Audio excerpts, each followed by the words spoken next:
2023년 소망찬 새해가 열렸습니다. 그런데 들려오는 뉴스들은 여전히 우리들에게 불안함을 줍니다. 오늘 아침에 나올 때 8시 뉴스를 봤더니 첫 보도되는 뉴스가 북한에서 미사일 쐈다라는 뉴스예요. 특별히 경제적인 면에서 심각성과 시기에 대한 다른 견해는 있어도 전문가들이 이구동성으로 하는 말은 2023년은 경기 침체가 온다라는 거예요. 이러한 경기 침체가 발생이 되면 산업 경제는 물론이고 서민 경제 역시 매우 큰 어려움을 겪게 되는데, 일단 기업의 경우는 자금의 흐름들이 원활하지 않다 보니 어려움이 생기고 또 이익이 감소되는 상황이 발생돼서 대규모의 인원 감축이 이루어지거나 재정 건전성이 확보되지 않은 기업체들은 부도를 맞게 되죠. 그러면 주변의 하청 업체들 또한 부도를 맞게 되죠. 그래서 줄도산이라고 하는데요. 문을 닫는 기업들이 많아지게 된다는 겁니다. 그렇게 되면 당연히 개인의 경우는 일자리가 없어지죠. 그러면 소득은 줄고 소비도 줄고 일주일에 2번 외식할 거 1번 외식하고 매주 마트 가서 장 봤는데 2주에 한 번씩 마트 가서 장을 보게 되는 거죠. 그러면 식당도 힘들고 마트도 힘들고 그렇게 자영업 하시는 분들도 힘들어지면서 폐업하는 가게들이 나올 것입니다. 그러면서 안정적으로 돈을 버는 사람들은 문제가 안 되지만 그렇지 못한 사람들과는 이 소득 불균형의 차이가 더욱더 커지게 되죠. 그래서 있는 사람은 더 있어지고 없는 사람은 그 있는 것마저도 잃어버리게 되어져서 더 어려운 경제 상황을 맞게 된다는 겁니다. 그런데요, 우리가 정말 두려워할 것은, 또 우려해야 할 것은 경기 침체가 아니라 내 영혼의 영적인 침체라는 거예요. 왜요? 하나님을 잃으면 다 잃으니까. 반면에 하나님을 붙잡으면 경기 침체, 그보다 더 큰 위기가 와도 두렵지가 않습니다. 우리 시편 129편 한번 읽어볼까요? 시작.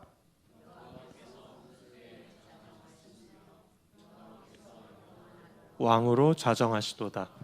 여호와께서 자기 백성에게 힘을 주심이여 여호와께서 자기 백성에게 평강의 복을 주시리로다. 할렐루야. 여러분, 홍수라는 위기가 와도 그 홍수 위에 누가 계십니까? 여호와가 좌정하신다. 그 홍수를 다스리시는 분이 하나님이라는 거예요. 만물의 주관자 되시는 우리 하나님께서 자기 백성에게 힘을 주시고 평강의 복을 주시기 때문에 하나님만 붙잡으면 된다라는 거예요.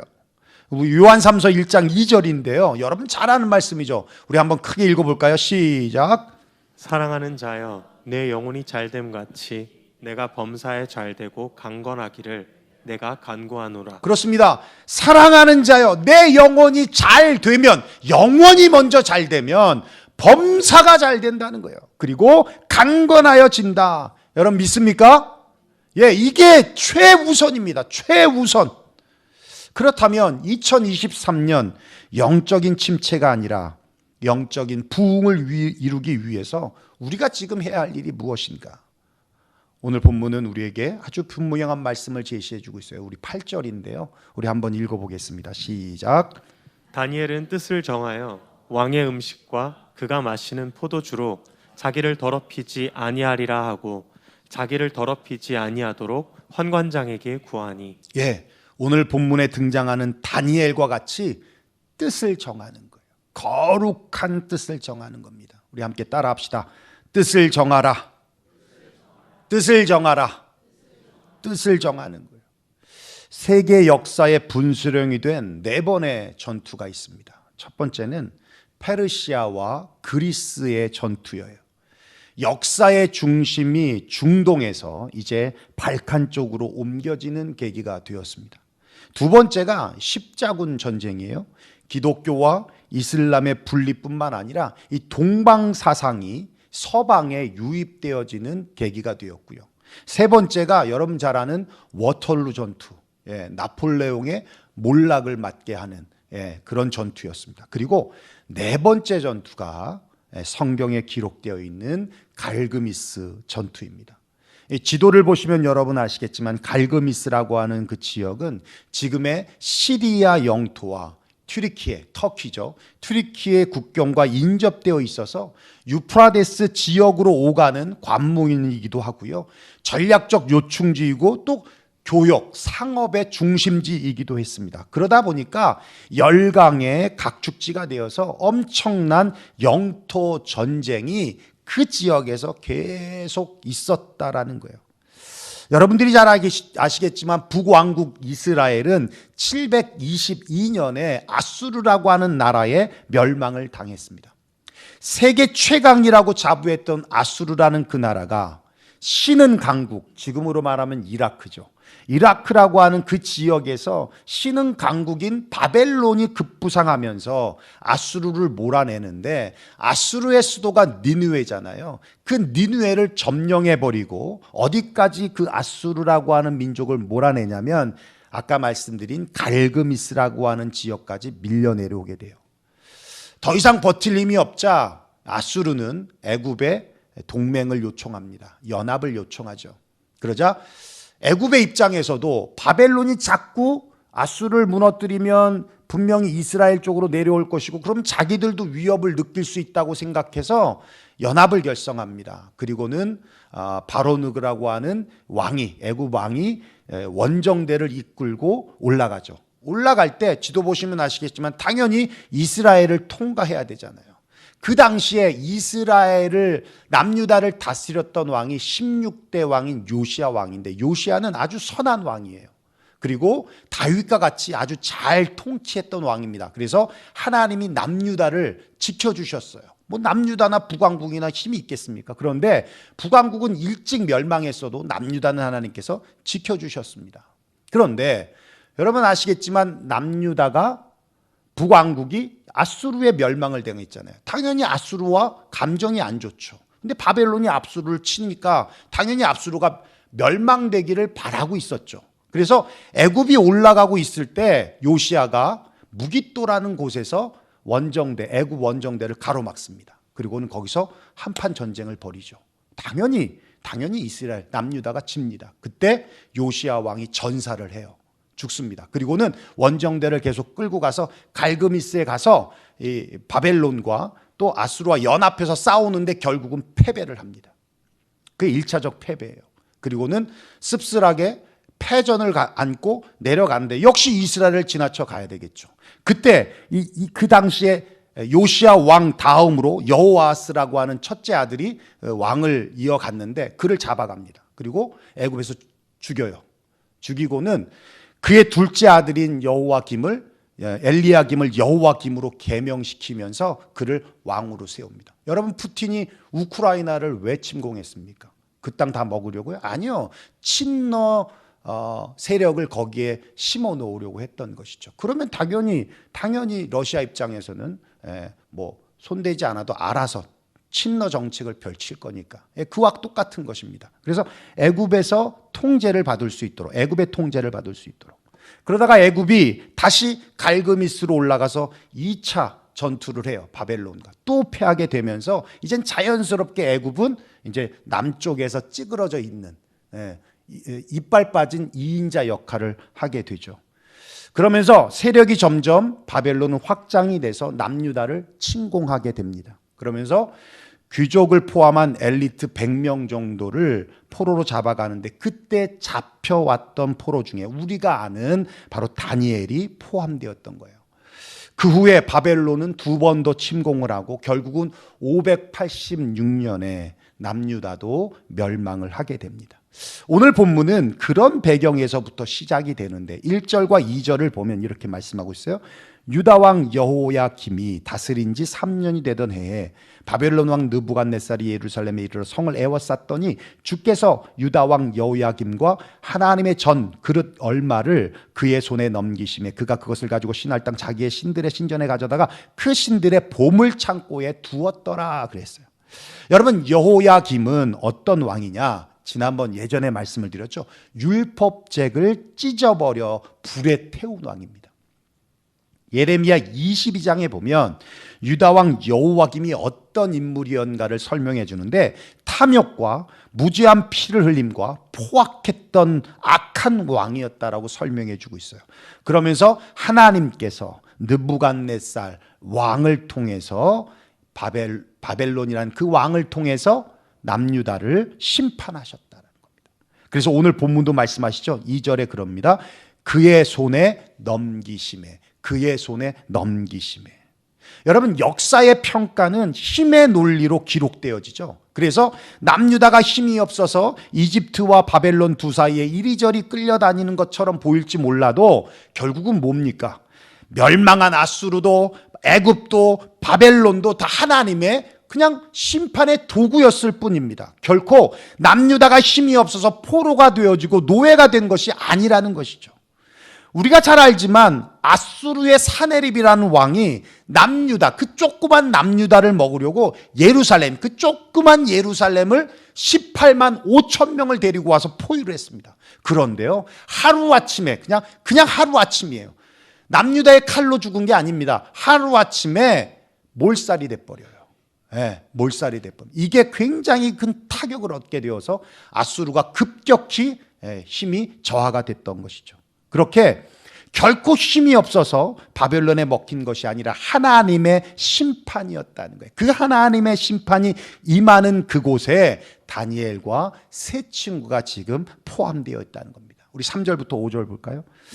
왕이 환관장 아스보나스에게 말하여 이스라엘 자손 중에서 왕족과 귀족 몇 사람, 곧 흠이 없고 용모가 아름다우며 모든 지혜를 통찰하며 지식에 통달하며 학문에 익숙하여 왕궁에 설만한 소년을 데려오게 하였고, 그들에게 갈대아 사람의 학문과 언어를 가르치게 하였고, 또 왕이 지정하여 그들에게 왕의 음식과 그가 마시는 포도주에서 날마다 쓸 것을 주어 3년을 기르게 하였으니 그 후에 그들은 왕 앞에 서게 될 것이더라. 그들 가운데에는 유다 자손 곧 다니엘과 하나냐와 미사엘과 아사랴가 있었더니 환관장이 그들의 이름을 고쳐 다니엘은 벨드사살이라 하고 하나냐는 사드락이라 하고 미사엘은 메삭이라 하고 아사랴는 아벳느고라 하였더라. 여러분, 바벨론 왕인 느부갓네살이 다니엘을 비롯한 귀족들, 엘리트들을 잡아오게 된 이유가 있어요. 그들을 바벨론화, 세상화 만들어서 다시 유대 땅으로 돌려보내서 그들로 스스로 그 땅을 다스리게 한다면 결국은 친바벨론화 되었으니까 백성들은 저항이 없게 되어지고 또 자연스럽게 바벨론의 정책을 따르게 되어지니까 너무너무 편한 것이죠. 이런 정치적 계략이 숨겨져 있었다라는 겁니다. 그래서 4절에 보면 갈대아 사람의 학문과 언어를 가르쳤다라고 그랬어요. 교육으로 바벨론화하고 있더라는 것입니다. 여러분, 이렇게 바벨론의 교육을 받으면 바벨론적인 생각을 하게 되죠. 그리고 바벨론적인 가치관을 갖게 됩니다. 독도는 뭡니까? 독도는 뭡니까? 독도는 어찌 우리 땅입니까? 섬이죠. 근데 우리는 독도는 하면 우리 땅이라고 해요. 왜? 하도 들었어요. 하도 세뇌를 받았기 때문에 독도는 우리 땅이 나옵니다. 그런데 일본에서 독도는 자기네 땅이라고 우기죠. 그래서 중학교, 고등학교 교과서에 독도는 자기네 고유 영토라고 기록을 합니다. 그러면 우리 정부가 아주 강하게 반발을 해요. 왜 남의 나라 교과서에 우리가 신경을 씁니까? 그렇게 배운 일본 아이들이 자라면 당연히 독도는 우리 땅인데 왜 한국이 점령하고 있지? 그런 생각을 한다는 거예요.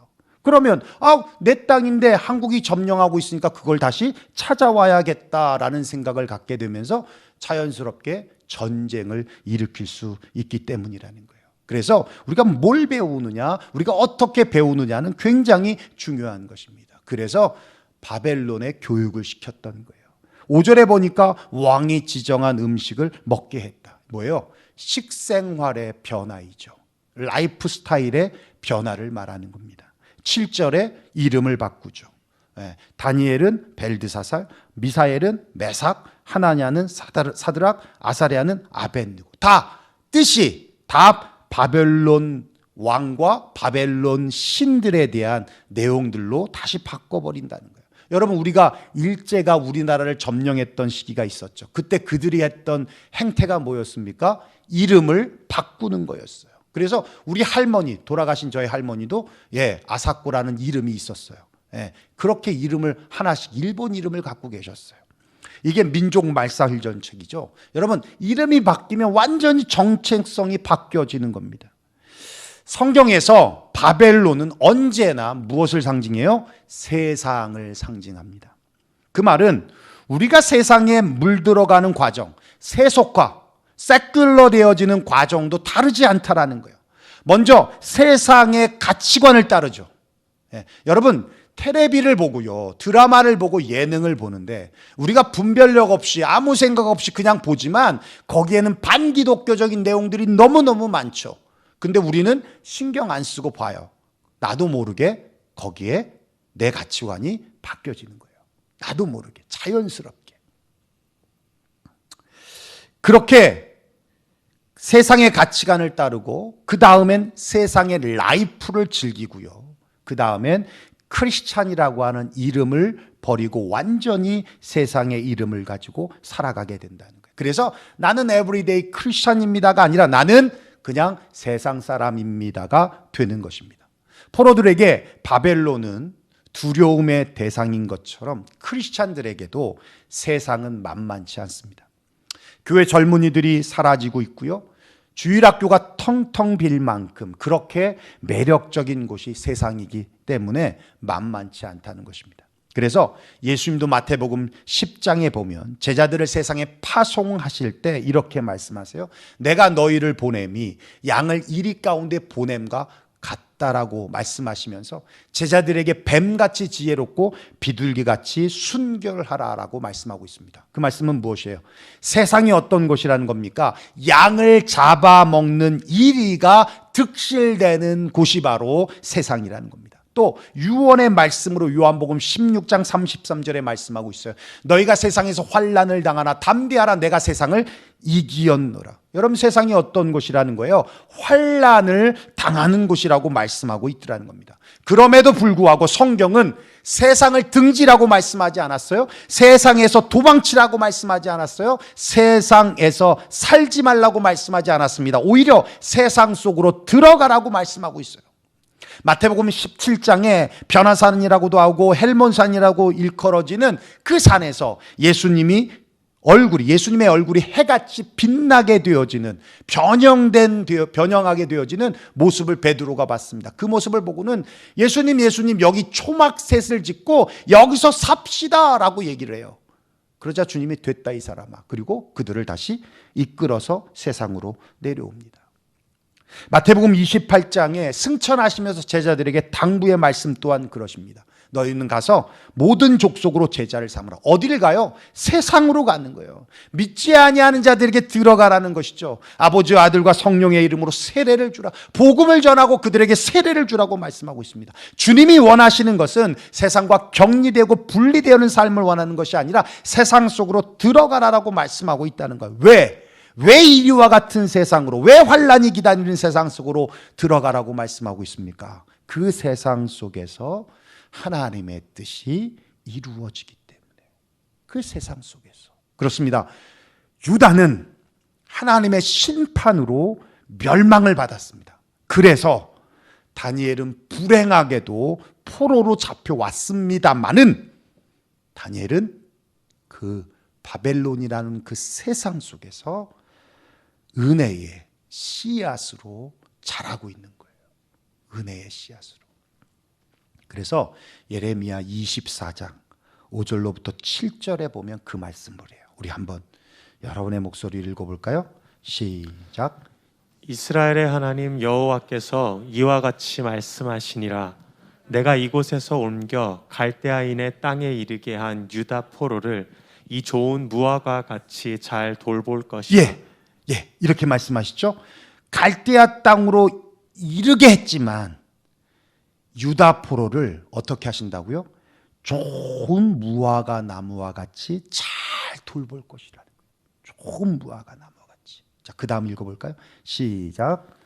내가 그들을 돌아보아 좋게 하여 다시 이 땅으로 인도하여 세우고 헐지 아니하며 심고 뽑지 아니하겠고 내가 여호와인 줄 아는 마음을 그들에게 주어서 그들이 전심으로 내게 돌아오게 하리니 그들은 내 백성이 되겠고 나는 그들의 하나님이 되리라. 그렇습니다. 바벨론의 포로가 되어 축복의 땅인 가나안을 떠나는 것이 저주와 심판처럼 보였지만 좋은 무화과 나무와 같은 자들을 통해서 하나님의 은혜가 드러나며 그들을 거룩하게 하여 구속사를 이어가게 하신 하나님의 뜻이 바벨론 속에서 이루어지고 있다라는 거예요. 그렇습니다. 여러분, 세상 속에는 끊임없는 힘겨루기가 있습니다. 다시 말하면 끌려가느냐 아니면 끌고 가느냐예요. 끌고 가라고 보낸 세상에 끌려가거나 소화시키라고 보낸 세상에 소화가 된다면 오히려 하나님의 도구가 아닌 세상의 도구로 살게 될 수밖에 없다는 것입니다. 그걸 성경은 배교라고 하는 거예요. 배교. 데살로니가 후서 2장 3절인데요. 한번 읽어볼까요? 시작. 누가 어떻게 하여도 너희가 미혹되지 말라. 먼저 배교하는 일이 있고 저 불법의 사람 곧 멸망의 아들이 나타나기 전에는 그 날이 이르지 아니하리니. 그렇습니다. 배교라는 것이 주님을 완전히 떠나 다른 신을 섬기는 것도 되지만 순간순간 무지함이든 인지함으로든 하나님의 뜻을 저버리는 것 또한 배교라는 거예요. betrayal, 배교라는 겁니다. 세상 속에서 하나님의 뜻을 이루며 살아가야 할 크리스찬들이 하나님의 뜻을 저버리며 배교의 삶을 산다면 그것은 세속화되고 세상화된 삶이고 하나님의 마음을 아프게 하는 삶이 되는 겁니다. 그런 세상에 끌려가지 않고 소화되지 않고 오히려 세상을 이끌며 세상을 소화시키기 위해서 다니엘은 어떻게 했어요? 뜻을 정했다라는 거예요. 자기를 더럽히지 않기 위해. 바벨론화 되지 않기 위해 뜻을 정했다라는 겁니다. 우리 또한 다르지 않습니다. 나는 에브리데이 크리스찬입니다. 크리스찬이 되기 위하여 우리는 거룩한 삶에 대한 거룩한 뜻을 정하는 것은 정말 중요합니다. 뜻을 정한다라는 것은 의지를 세우는 거예요. 의지란 자신을 지배하는 힘입니다. 충동이나 변덕에 아니오라고 말할 수 있는 힘이고 하지 말아야 할 일을 멈출 수 있고 억제할 수 있는 힘이며 거절할 수 있는 힘입니다.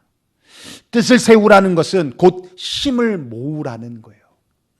또 자신의 소원을 이룰 수 있는 힘이고 더 나아가서 그 소원을 이루어서 주변의 사람들을 감동시킬 수 있는 힘이 바로 의지에 있습니다.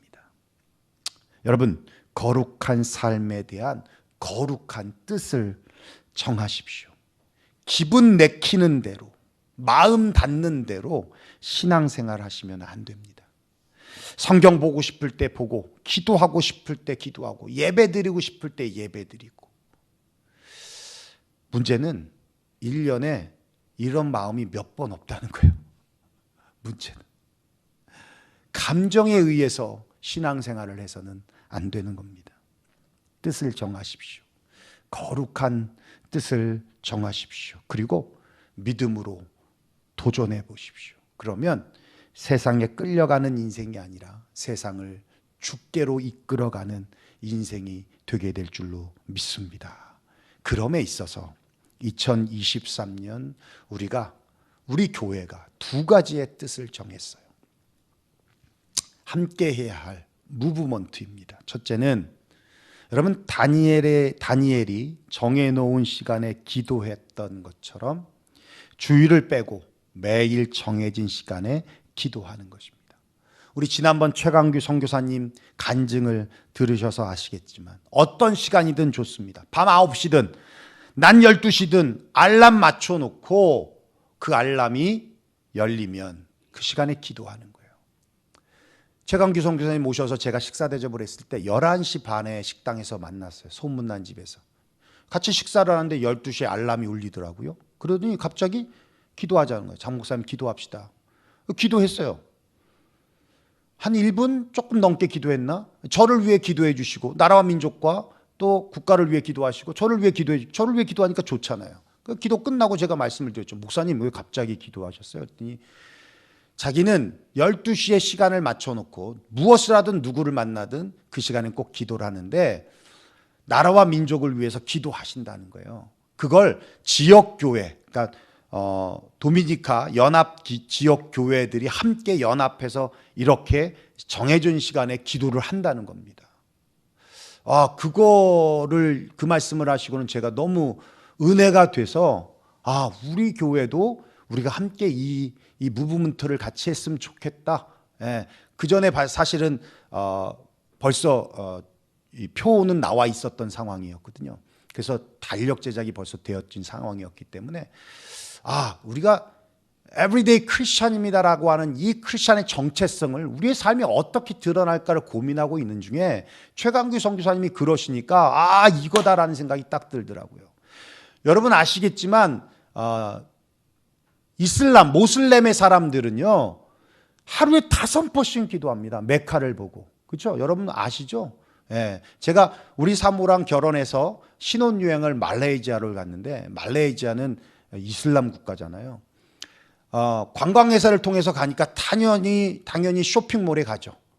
그래서 쇼핑몰에 가서 풀어놨길래 우리가 쇼핑을 하는데 앞에서 판매하는 판매원이 갑자기 밖에서 윙 하더니 사이렌 소리가 들리니까 두루마리 메고 방으로 들어가는 거예요. 뒤로 들어가더니 거기서 안 나와요. 한 15분 동안 안 나오더라고. 기도하고 있는 거예요. 그러니까 뭐 정리도 안 해. 나 잠깐 기도하고 올게. 이것도 없어요. 울리니까 그냥 들어가는 거예요. 여러분 뉴스에 나온 거 아시죠? 운전하는 운전자가 차를 갓길에 세워놓고 뭐 하고 있어요? 시간 됐다고 기도하고 있잖아요. 이렇게 하라는 거 아니에요. 여러분 정해진 시간에 운전하고 있다면 뭐 해야 돼요? 눈 떠서라도 기도하고 가셔야죠. 그렇죠? 눈 감지 마세요. 그럴 땐. 눈 뜨고 기도하는 거예요. 이 사람들은 우리보다 더해요. 더합니다. 어떤 상황이든 어떤 자리든 상관없어요. 물건을 팔다가도 괜찮고요. 잠시 여러분 잠시 기도한 후에 그 손님이 있다면 내가 너를 위해 기도했다. 나 정해진 시간에 기도하는데 너를 위해 기도했다 그러면 손님이 싫어할 이유가 없습니다. 그래. 야, 너 대단한 믿음을 갖고 있구나. 이렇게 생각하지. 너 그래도 이건 아니잖아. 이러지 않습니다. 그런 손님은 버리십시오. 여러분 1분도 좋습니다.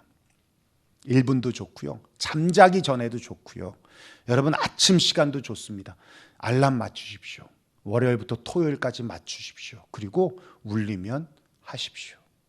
어떤 상황이든 어떤 자리이든 여러분 기도하십시오. 그래서 하나님의 영광을 위하여, 교회를 위하여, 나라와 민족을 위하여, 그리고 여러분이 소원하는 기도의 제목을 위하여 꼭 기도하십시오.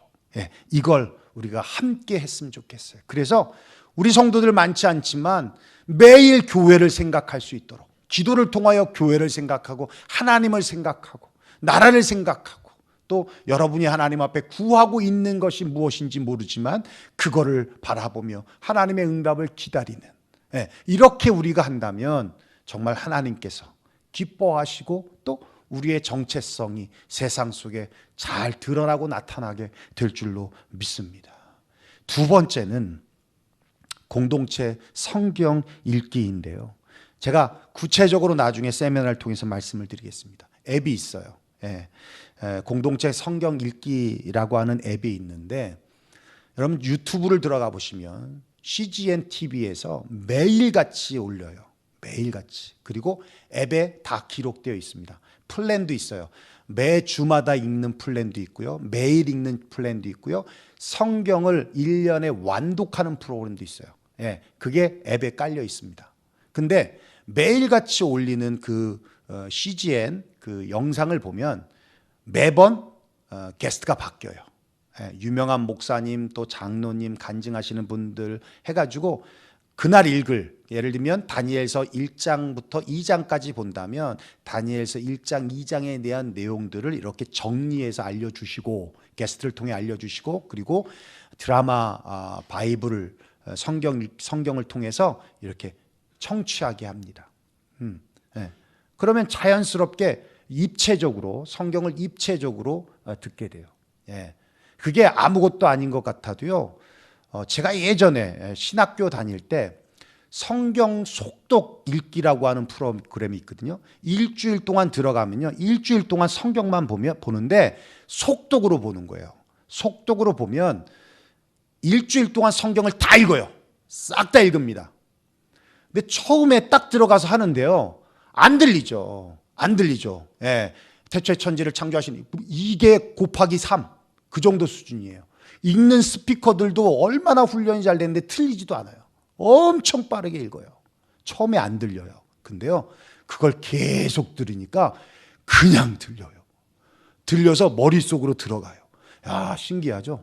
네, 대단합니다. 네. 여러분, 이렇게 차를 타다가 차에서도 들을 수 있고요. 어디에서든 들을 수 있어요. 그래서 우리가 이제는 이제 제가 자세히 말씀을 따로 드리겠지만, 예배 마치고 식사하고 난 뒤에 영토별로 모여서 길지도 않아요. 15분입니다. 같이 주일날 읽을 말씀들, 매번 올라오는 말씀들을 같이 읽는 거예요.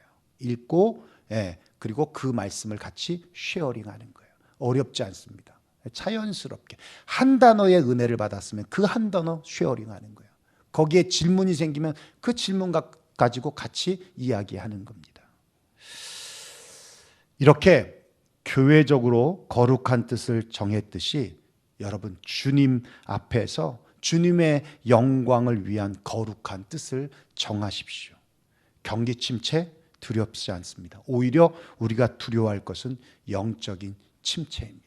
여러분 경기 침체로 따지면 저는 개척할 때부터 지금까지 경기 침체입니다. 한 번도 내 통장에 플러스 난 적이 없어요. 지금도 어쩌면 작년 6월 전까지는 플러스가 날까 말까 그랬어요. 사모도 주급도 올랐고 그럴 때 과감하게 끊어버렸습니다. 관도. 그래서 여전히 마이너스예요. 근데 잘 살고 있어요. 나 베풀면서 삽니다. 얻어먹지 않고 살아요. 아시죠 여러분? 경기 침체를 따지면 저는 10년 동안 불황입니다. 그래도 잘 살고 있어요. 여러분 그게 두려운 게 아니에요. 하나님 붙잡으면 삽니다. 이깁니다. 또 됩니다. 주님의 축복은 세상이 주는 축복과 비교될 수 없습니다. 그래서 2023년 우리 함께 나는 everyday 크리스찬입니다라는 이 고백으로 승리할 수 있는 한 해가 되시기를 주의 이름으로 축원합니다. 기도하겠습니다. 여러분 오늘은 우리 이런 기도를 같이 했으면 좋겠습니다. 다니엘이 세상화 되지 않기에 바벨론화 되지 않기에 뜻을 정한 것처럼 하나님 뜻을 정하겠습니다. 내가 2023년도는 정말 신실한 예배자에 대한 뜻을 정하고 어떤 상황이든 이 예배를 하나님 앞에 지키고 형식이 아닌 외적인 것이 아닌 정말 진실하게 이 예배를 아름답게 섬기겠습니다. 늦지 않겠습니다. 결코 늦지 않겠습니다. 오히려 10분, 20분 더 일찍 오겠습니다. 그래서 예배를 준비하고 신실하게 하나님 앞에 예배드린 예배자가 되겠습니다라는 그 뜻을 정했으면 좋겠습니다. 나는 에브리데이 크리스찬입니다라는 이 고백이 결코 무색하지 않고 부끄럽지 않도록 하나님 내가 2023년 그렇게 믿음으로 살아내겠습니다. 기도와 말씀에 대한 교회가 또한 공동체로서 뜻을 정한 것처럼 그 뜻을 따라 내가 순종하며 한번 도전해 보겠습니다. 그리고 여러분이 2023년 이루고 싶은 하나님께 간구하는 기도의 제목이 있는 줄 압니다. 그 기도의 제목을 이 시간 하나님 앞에 올려드리십시오. 하나님의 도움을 구하고 요청해 보십시오. 주님이 이 시간 그 기도를 듣고 주님의 아름다운 때에 또한 응답해 주실 것을 믿습니다. 그런 의미에서 참 2023년 1월 1일 첫날이 주일이라는 것이 얼마나 뜻깊은 줄 모릅니다. 이 주일 첫날을 우리가 하나님 앞에 드린 만큼 2023년 12월 31일 마지막 그날까지 하나님 앞에 드려지는 저희들이 되었으면 좋겠습니다. 오늘 말씀 들은 대로 우리 함께 기도하며 나아가겠습니다. 기도하겠습니다. 고마우신 우리 아버지 하나님, 감사와 영광을 하나님 앞에 올려드립니다.